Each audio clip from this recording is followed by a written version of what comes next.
Bien, pues por fin llegamos al final de esta larga respuesta a las tres preguntas que los discípulos tenían, pues ahí con Jesús, ¿no? De que tenían que ver con la destrucción del templo por causa de la infidelidad pues, de los israelitas. Como vimos la semana pasada, Jesús había usado dos parábolas para describir que Dios vendría a ver si Israel había sido prudente o insensato con lo que le había dejado encargado. ¿Se acuerdan? Era una parábola de una boda en donde unas mujeres no llevan aceite aceite suficiente para pues, las lámparas. Y luego estaba la otra parábola de un amo que le deja encargado talentos. Habíamos incluso hablado que eso era dinero. Le había dejado encargado dinero a unos cuantos y pues vemos que había uno que no hizo nada con ese dinero, ¿no? Y entonces esas parábolas pues nos habían enseñado que pues, Dios es en este caso, ya Dios encarnado, Jesús, ya estaba ahí entre ellos viendo pues que habían sido insensatos. Les había encargado algo y no lo habían hecho. Por lo tanto, pues, ¿qué iba a ser el castigo? Pues iba a retirar su presencia del templo y su protección de la ciudad y pues iba a ser destruida por los romanos pronto. Esto nos lleva a ver la importancia de qué tipo de liderazgo tenemos. Algunos cuantos pueden llevar a una nación a la ruina si no son sensatos en cómo dirigir a la nación. O malos líderes en iglesias también pueden llevar a la iglesia para abajo. Y con eso ya tenemos un poquito de experiencia, ¿no? Los líderes religiosos y políticos de Israel pues alejaron a Israel de Dios al punto que Dios les da lo que ellos querían. Se va. No quería nada que ver con Dios, pues dice, bueno, pues me voy. Y con ello, pues obviamente se viene para abajo todo Israel. Entonces ahora, aquellos que quisieran seguirlo, pues tendrían la posibilidad de salvarse de esa destrucción. Pero a diferencia de los líderes de Israel que llevaron a Israel a la ruina, estos seguidores de Jesús pues tenían que ser sensatos con el encargo que él dejó. Y el encargo es el mismo, no cambia. No es, pues Israel fue plan A y ahora la iglesia es plan B. No, la iglesia está compuesta de los israelitas que quieren seguir a Jesús y el resto de las naciones que quieren seguir a Jesús. Esa combinación de esas dos cosas, pues es el Israel de la promesa que Dios le hizo a Abraham. La iglesia entonces debe continuar con el encargo que Dios le pidió a Israel, que era hacer luz para el prójimo, amar a Dios al amar al prójimo, que es lo que estamos viendo aquí, ¿no? ¿Cuándo estuviste desnudo? ¿Cuándo estuviste enfermo? ¿Cuándo estuviste, pues si nunca te vimos así? No, cuando no cuidaste a estos, a los más pequeños de entre ustedes, es como si me lo hubieras hecho a mí. Entonces, ¿cómo demostramos el amor a Dios? Amando al que lo necesita. Y esos versículos pues van a concluir con toda esta idea, ¿no? de la destrucción del templo. Aquí vemos precisamente lo que significa pues amar a Dios, que es, otra vez como digo, amar al prójimo. Y esto nos da un sentido de lo que es la justicia. En la política actual vemos cómo algunos cuantos se enriquecen al mismo tiempo que empobrecen a los demás. Y eso no es justo. Y el mundo antiguo pues era igual. Eso no ha cambiado. Los reinos del mundo siempre van a ser igual. Los que están en el poder siempre se van a acaparar todo. Y la gente pues siempre van a estar mendigando por lo que vaya sobrando, ¿no? De lo que dejen. Por eso es tonto confiar en algún político o en algún partido. Porque ya sabemos que eso es lo que van a hacer. Y ahí es donde el reino de Dios, que es la iglesia, debe marcar la diferencia. En la iglesia debe de haber un sentido de justicia que el mundo no tiene. La justicia es uno de los anhelos más profundos que tiene la humanidad. Si no hay justicia, hay desesperanza. Si no hay justicia, sabemos que algo está mal. Si no hay justicia, sabemos que algo no está funcionando. Volteen a ver a su alrededor. ¿Hay justicia en México? No. ¿Hay justicia en nuestras vidas? En lo que nos rodea a nosotros, en el trabajo. Menos. Y aunque esto es malo por sí solo, también tiene algo positivo. Porque al darnos cuenta que algo está mal, entonces podemos empezar a buscar lo que está bien. Lo malo es cuando nos quedamos en lo que está mal. Cuando vemos que los gobernantes del mundo no pueden ser justos, entonces podemos acercarnos al que sí lo es, que es Dios. Pero eso requiere que vivamos nosotros bajo diferentes reglas. Para cambiar al mundo no basta con que Dios sea justo. si sus seguidores quieren seguir viviendo injustamente? ¿Cómo vamos a acabar con la corrupción si no dejamos de ser corruptos nosotros? No, y a veces desde ahí empieza, ¿no? Vemos a veces policías y aquí en México es popular, ¿no? Que sabemos que, sí, los policías son bien corruptos. Pero a veces me frena el poli y, pues, ¿cómo le hacemos? Palchesco, ¿no? ¿O qué? Y ahí nosotros a veces hasta le empezamos el juego de la mordida. Y entonces, ¿en qué somos diferentes? No queremos policías corruptos, pero nosotros a veces los animamos a hacerlo. Entonces, obviamente, si nosotros queremos un sentido de justicia que el mundo no tiene, nosotros tenemos que vivir bajo otras reglas. Y nosotros empezar a vivir con justicia. Como dice Lucas 12:48, al que mucho se le ha dado, mucho se va a demandar de él. Al que mucho se le confía, pues más se le va a exigir. Entonces, si yo quiero justicia, ¿qué es lo que va a esperar Dios que yo haga? Pues que sea justo. Pero si yo no soy justo, ¿cómo espero que vaya a haber justicia alrededor de mí? En otras palabras, la justicia es difícil de poner en práctica. Pero si queremos un mundo más justo, debemos comenzar por nosotros el cambio. Porque aunque la justicia sea difícil de poner en práctica, eso nunca ha impedido que como humanos anhelemos que haya justicia. Siempre la queremos. Pero hay algo que debemos entender, porque la justicia pues es algo difícil de definir.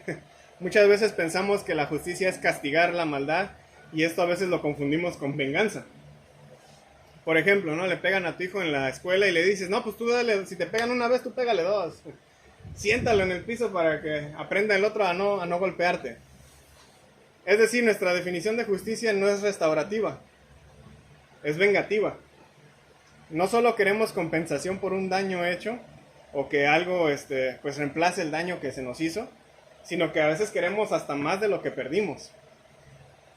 Pero eso no es justicia. La verdadera justicia significa devolver el equilibrio al mundo. Tanto para los judíos de ese entonces como para los cristianos en todos los tiempos, es fundamental la creencia de que eventualmente esa justicia verdadera va a provenir de Dios mismo. Una de las esperanzas de los judíos y de los cristianos es que Dios va a hacer justicia a nivel global. Y aquí debo aclarar algo, ¿no? Porque a veces también vemos el día del juicio como algo vengativo. A muchos nos gusta pensar en cómo Dios va a castigar a todos los que me hicieron daño. Pero debemos recordar, si eso es justicia, ¿cómo te castigará a ti por el daño que le hiciste a otros? Incluso el daño que tal vez no te diste cuenta que hiciste. Tal vez dejaste a alguien bien traumado y tú nunca supiste que hiciste eso. ¿Realmente queremos una justicia vengativa? Hay que pensarla dos veces, ¿no? Porque pensar e incluso disfrutar de la idea de que Dios castiga a los malos habla más de lo oscuro de nuestro corazón que cualquier otra cosa. Recordemos que Dios es un Dios misericordioso, al punto que nos perdonó al nosotros matar a Jesús en la cruz. A veces nos parecemos más a Jonás, creo, queriendo que Dios destruya a algunos, que lo que nos parecemos a Jesús. Dios manda a Jonás a Nínive y diles que pues se arrepientan y, no, yo me quiero sentar aquí a ver cómo les cae fuego. Y ahí está esperando Jonás. Le quita la sombra a Dios y, no, déjame morir aquí porque mira lo que haces. Y se enoja con Dios por ser misericordioso. Incluso le reclama eso, ¿no? Si han leído Jonás, le dice, es que yo ya sabía que para qué venir para acá si eres un Dios que perdona. Me hubiera ahorrado el viaje, ¿no? El punto es que tenemos que ser más como Jesús y esperar que, pues de alguna forma con lo que nosotros digamos, enseñemos y vivamos, pues traigamos a más personas a ese perdón. En lugar de querer de, bueno, pues, el Che me la hizo, algún día va a arder. Qué bueno. Porque eso está hablando de mi oscuridad, está hablando de mi violencia, está hablando de un problema que yo tengo de no poderlo perdonar a él. Y también que nos dice la Biblia acerca de no perdonar a otros. El Padre nuestro, perdónanos así como nosotros perdonamos. A los que nos ofenden. Y si yo no perdono al que me ofende, Pues no hay perdón. pues no me perdona a mí. Pero que arda en el infierno, pues ahí nos vamos juntos, ¿no? Porque tampoco te pude perdonar yo. No, el juicio de Dios es un juicio justo.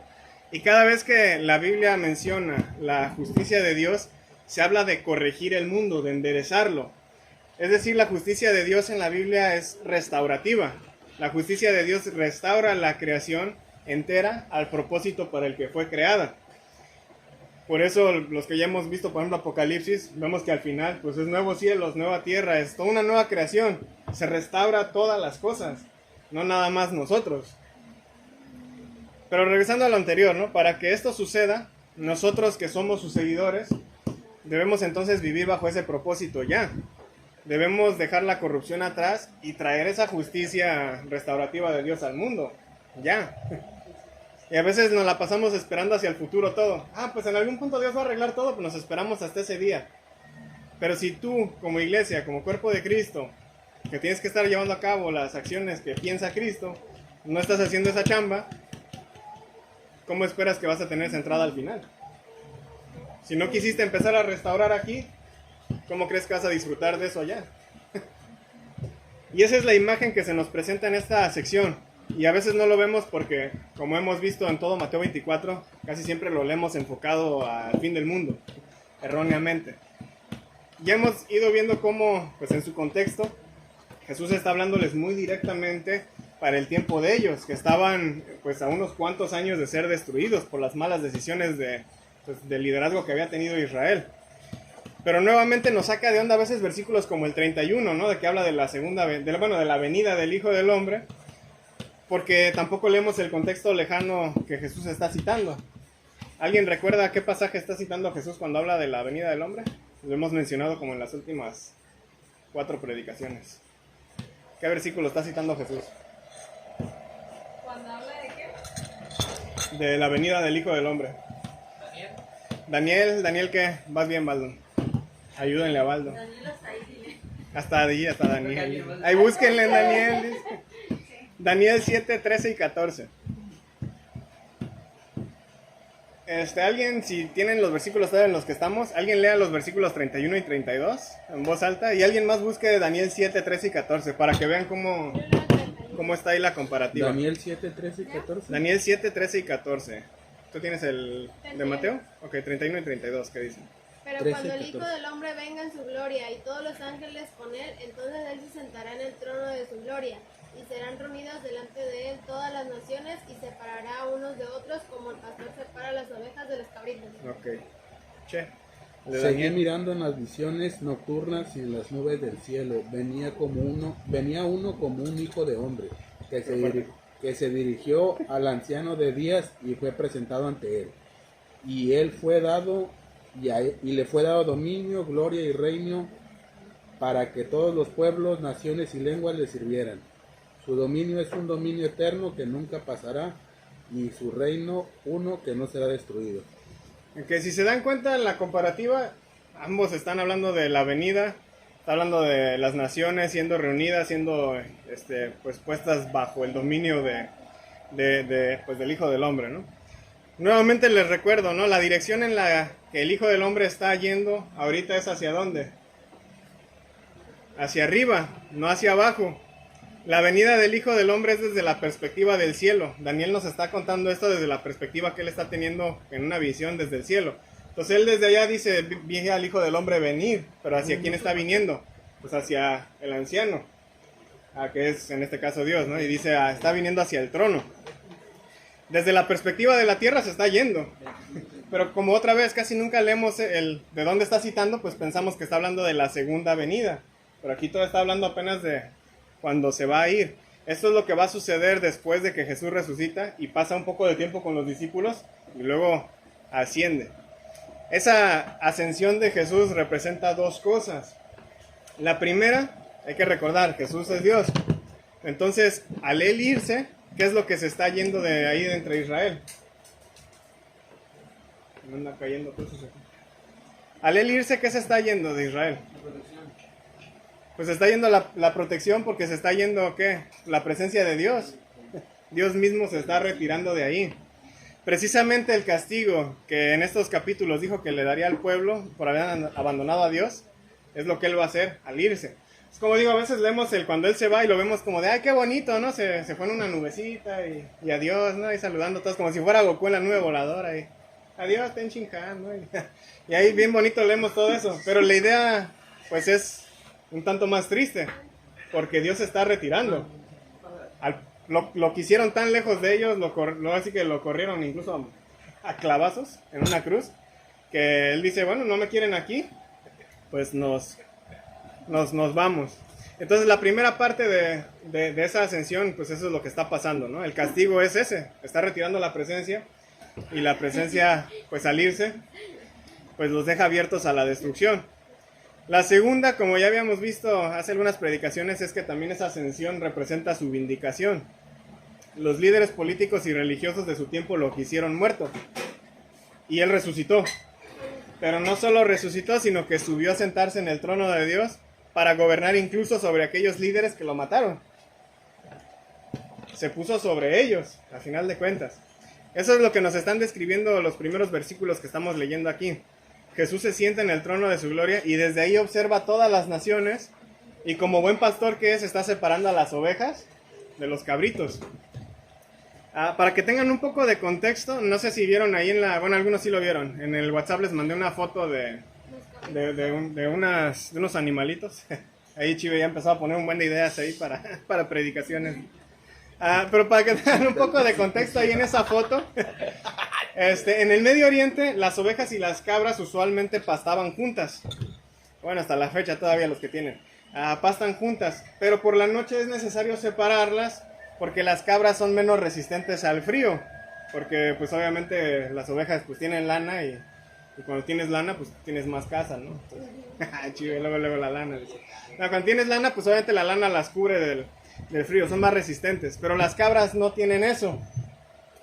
Las ovejas pues a veces se ven gordas por la lana que tienen, pero pues si las rapas ya están todas flaquitas, ¿no?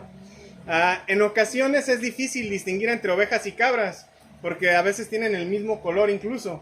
La foto que les mandé sí están de dos diferentes colores, pero ¿cuál es la cabra y cuál es la oveja? La oveja es la blanca. ¿Estás segura? No, la cabra es la otra, la oveja es la otra. La foto que les mandé, precisamente se las mandé por eso, porque si ven la carita, se ven igual, pero uno es cabra y el otro es oveja. La oveja tiene la oreja caída y la cabra no. Las dos están iguales. Las dos están iguales, creo, ¿no? Es que están tristes. ¿Ahí la tienes, Che? Sí. Para nuestros amigos de la grabación. Está difícil. Está difícil saber cuál es cuál, ¿no? Sí, a huevo. No les voy a decir porque yo tampoco sé. Es que Una de las maneras más fáciles de diferenciarlas está en la cola. A las ovejas la cola les cuelga y en las cabras va para arriba. Lo malo es que aquí en la foto pues no se alcanza a ver el trasero. Pero creo que la cabra de hecho es la cabecita. Pero si ven la cara pues se ven literalmente igual, ¿no? Entonces, ¿de qué está hablando aquí Jesús?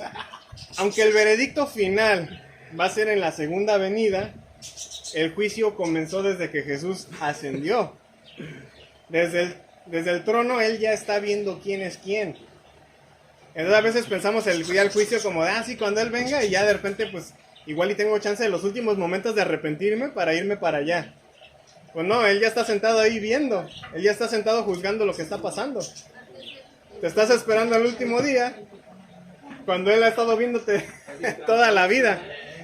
Entonces, aunque a veces nos parecemos las ovejas y las cabras y no sabemos distinguirnos entre quién es quién, él sí sabe quién es quién. A veces entre nosotros pues, podemos reunirnos aquí y no saber quién de nosotros es cabra y quién es oveja. Nos podemos engañar entre nosotros y aparentar algo que somos y que no somos. Pero Dios sabe quién es quién. No podemos engañarlo a él. Entonces sé que es difícil que dejemos de pensar en juicio final aquí, porque incluso como decía Belén, el titulito que tiene la de las Américas hasta tiene eso, ¿no? Juicio final. Así es como muchas veces se nos ha enseñado a algunos de nosotros, ¿no? Incluso a algunos se nos ha metido miedo con estos versículos para decirnos que pues si no parecemos ovejas, pues nos vamos a quemar en el día del juicio final, ¿no? Ya llegaron las cabras del grupo. Pero vamos a hacer un esfuerzo aquí, no pongamos en pausa un poquito esa idea, porque de hecho estos versículos no son para causar miedo a los cristianos, sino al contrario, son versículos de esperanza. Y tal vez nunca hemos leído estos versículos así porque siempre estamos con el miedo de ¿seré oveja o seré cabra? ¿A dónde me voy a ir? Pero los versículos son de esperanza para el cristiano. Noten que el criterio impuesto para el juicio depende de cómo se haya tratado a los más pequeños de mis hermanos y hermanas, dice el texto. De cómo trates a los más pequeños de mis hermanas y hermanos, de eso depende el juicio, dice Jesús. ¿Quiénes son los hermanos y hermanas de Jesús? De los que está hablando él aquí. ¿Y quiénes son los que están siendo juzgados? Anteriormente ya Jesús había definido quiénes son sus hermanos y hermanas. En Mateo 12, ya pasamos por ahí yo creo que el año pasado. En Mateo 12:50 decía que cualquiera que hace la voluntad de su Padre, que está en los cielos, ese es su hermano y su hermana. Entonces, ¿qué significa esta escena que está describiendo estos versículos que estamos leyendo? Significa que los que no siguen a Jesús, los que no están obedeciendo a la voluntad de Dios, son los que están siendo juzgados en términos de cómo están tratando a la gente que Jesús considera familia. ¿Se dan cuenta de la diferencia? En un versículo, bueno, en unas predicaciones nos enseñan, aquí está separando a ver quiénes de la iglesia son ovejas y quiénes son cabras. Pero Jesús no está hablando de eso. Las cabras son la gente que no es cristiana, que está afectando a los que él considera su familia. Esos son los que van a ser castigados, no la familia de él. Claro que esto no significa que los mismos cristianos ya están exentos de comportarse bien con los demás, ¿no? Obviamente eso es de cajón. Pero esto que estamos leyendo no se trata de eso. Cuando lo hacemos de que se trate de eso, a ver de qué cristianos son ovejas y a ver qué cristianos son cabras en el día del juicio, pues estamos tergiversando el texto. Todo cristiano debe ser oveja, de ley. Si no es oveja, pues no es cristiano. Entonces esta escena es de esperanza para los cristianos y obviamente especialmente para los seguidores de Jesús en ese entonces. Esta escena pues es el clímax de este largo discurso que Jesús ha estado haciendo denunciando a su propio pueblo, especialmente a los líderes de Israel porque no fueron capaces de llevar a cabo el encargo que tenían por parte de Dios y porque estaban oprimiendo al pueblo. Si recuerdan ya hace algunas predicaciones, hasta se enojan los líderes porque Jesús está dejando entrar a quienes al templo. A las mujeres, a los jóvenes, a los niños, a gente que tal vez está lisiada. Y los que en lugar de contentarse decir, gente está viniendo al templo, no, son los líderes que dicen, ¿por qué están entrando estos? Esta gente no debería de poder acercarse a Dios. Y Jesús habla de esto en términos que describen pues su propia exaltación venidera de acuerdo a la imagen bíblica de Daniel 7, que como estamos viendo habla de la vindicación del Hijo del Hombre. Es decir, lo que Jesús está describiendo es que cuando Él ascienda, Él mismo va a juzgar al mundo de acuerdo a cómo el mundo está tratando a su familia de Él, que es la iglesia. Juzgar a las naciones era considerado en las Escrituras parte del trabajo habitual del Mesías. Y ese Mesías pues usualmente era representado como un pastor en las profecías. Por eso es que Jesús habla del juicio usando imagen de ovejas y cabras. Tenemos que entender entonces que aquí no se está hablando otra vez de la segunda venida todavía, como usualmente se interpreta. Apenas se está hablando de cuando Jesús se vaya a ir a sentar al trono de su gloria. ¿Cuándo está Jesús sentado en su trono con todos los ángeles presentes? Pues cuando Él asciende, cuando Él se va. Para nosotros eso ya quedó en el pasado, pero para ellos apenas será en el futuro cercano. Recuerden que Mateo 24:34 nos decía que todo esto tenía que suceder dentro de esa generación. Entonces eso ya pasó casi 2000 años. Y según el resto del Nuevo Testamento, Jesús es vindicado y ya se encuentra gobernando al mundo como Señor. Hebreos 12:2 dice que pongamos los ojos en Jesús, que es el autor y consumador de la fe, a quien por el gozo puesto delante de él soportó la cruz, despreciando la vergüenza, y se sentó a la diestra del trono de Dios. Esto ya es en el pasado. Este versículo de Hebreos es claro, ¿no?, con respecto al desprecio que él sufrió, y luego cómo fue vindicado al sentarse en el trono de Dios, y empezó a gobernar sobre todos, incluso sobre quienes lo crucificaron. Entonces Jesús ahora es el legítimo Señor del mundo entero, y Él está viendo quién es cabra y quién es oveja. Tenemos que entender también que entrar al reino de Dios no es entrar al cielo, que es también como muchas veces se predica erróneamente. El reino de Dios es la iglesia. Un reino es la gente sobre quien un rey reina. Nosotros somos esa gente sobre quien Jesús está reinando. Entonces el reino de Dios somos la iglesia. La separación de ovejas y cabras se refiere precisamente entonces a la diferencia que hay entre quienes entran a su reino ahorita y quienes atacan a los que pertenecen a ese reino. Ahora, con esto no estoy diciendo que no va a haber un momento final en donde el juicio de Jesús va a ser completado. Obviamente todavía falta la segunda venida y falta ese juicio.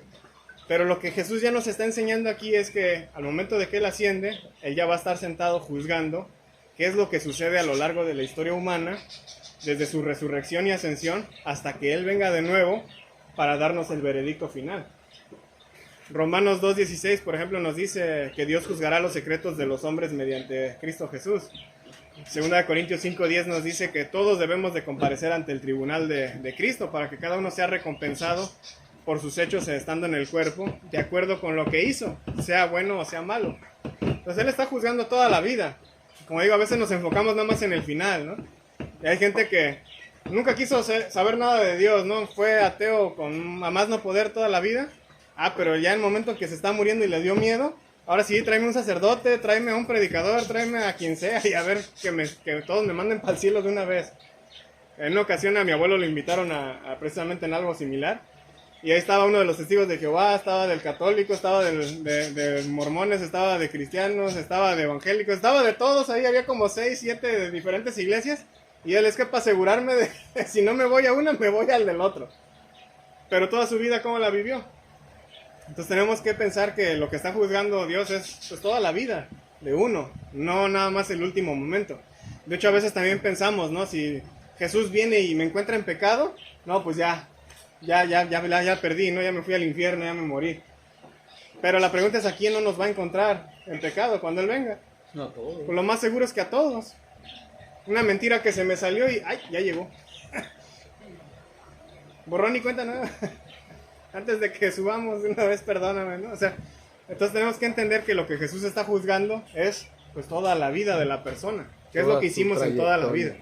Por lo tanto, lo que vemos aquí es de esperanza para los cristianos, no de preocupación. Porque aunque Jesús está enviando a sus seguidores a una misión peligrosa y vulnerable de llevar las buenas noticias a todo el mundo, Jesús ya está gobernando y está tomando nota de lo que sufren sus hermanos y hermanas y está tomando nota de quienes los están haciendo sufrir. Y aunque no nos guste hablar de sufrimiento, sabemos que en este mundo pues todos sufrimos en algún punto, pero es bonito saber que nuestro sufrimiento no es en vano. Es bonito saber que aunque Jesús sufrió, ahora gobierna y ahora está tomando en cuenta todo lo que nosotros estamos sufriendo y quién causa ese sufrimiento. Y que así como Él fue vindicado, nosotros también lo vamos a hacer. Entonces ese sufrimiento es temporal. Ahora, también es bonito por otro lado saber que aunque en algún punto nosotros éramos enemigos de Dios, Él nos perdonó y nos dejó entrar a su reino. Por ejemplo, el apóstol Pablo, se me ocurre, a poco tiempo de lo que estamos leyendo aquí en Mateo, Pablo va a ser un perseguidor de la iglesia. Y Jesús estaba tomando nota de cómo Pablo está haciendo sufrir a otros. Y según Pablo, él lo estaba haciendo en nombre de Dios. Pero Jesús lo perdona y lo deja entrar al reino. Y Pablo arduamente sale a predicar las buenas noticias a otros también. Muchos de nosotros hemos sido ese Pablo en algún punto. Y es bonito ver el otro lado de esa historia. Eso es lo que es la justicia de Dios. La justicia de Dios no es vengativa, es restaurativa. Y esta perspectiva también debería de llevarnos a pensar en algo importante. En nuestra comodidad casi nunca lo pensamos algunos de nosotros. Pero hay muchos lugares hoy en día en donde muchos hermanos y hermanas de Jesús están siendo despreciados, están siendo abusados, están siendo torturados e incluso están siendo asesinados por ser cristianos. Y eso es triste. Pero estos versículos nos pueden ayudar a comprender la esperanza y ánimo que estas palabras fueron para los que estaban escuchando a Jesús en ese entonces y para los primeros cristianos que leyeron la carta de Mateo. Y también puede ser de esperanza para nosotros hoy en día. Y es precisamente porque Jesús está denunciando a estos líderes que están oprimiendo a los más pequeños de la sociedad, que estos líderes lo van a matar en unos capítulos más. Pero la restauración de todas las cosas comienza con ese asesinato. Jesús toma lo peor que nosotros como humanidad pudimos hacerle, le da la vuelta a esa situación y le saca algo positivo. La muerte no lo puede someter. Y si Él pudo resucitar solo y sentarse en el trono de Dios, entonces Él puede resucitar a todos sus hermanos y hermanas y restaurar el mundo que nosotros hemos llevado a la ruina poco a poco. Y ese es el mensaje esperanzador de la Biblia que todo cristiano debería de creer. Aunque pasemos por el valle de sombra de muerte, Él está con nosotros. Y al final, pues va a restaurar todas las cosas.